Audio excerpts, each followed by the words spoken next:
Welcome to Not Milk Never Milk. Subscribe if you're lactose intolerant. You begin by confirming the essentials. Your phone must have 5G hardware, and your carrier plan must include 5G service.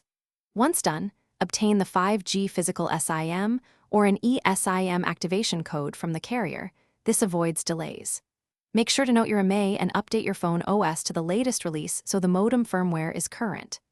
Now power down, open the SIM tray, or keep the carrier eSIM QR handy, and prepare to install. This first step prevents activation conflicts. Next, insert the new 5G SIM or scan the carrier's eSIM QR code and follow the activation prompts.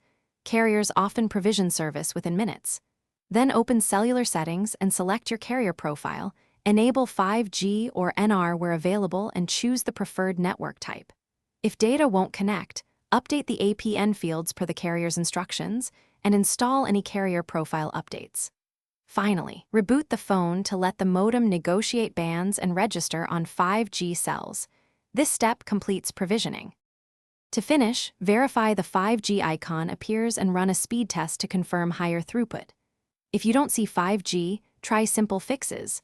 Toggle airplane mode, power cycle, or reinsert the SIM. Make sure the correct carrier profile is active. If problems persist, reset network settings to clear old profiles, verify your plan is provisioned for 5G, and confirm local coverage. One key troubleshooting tip: contact carrier support with your MA and recent activation time. Carriers can push a provisioning refresh remotely. Thanks for watching. If this was helpful, leave a like and consider subscribing. See you next time.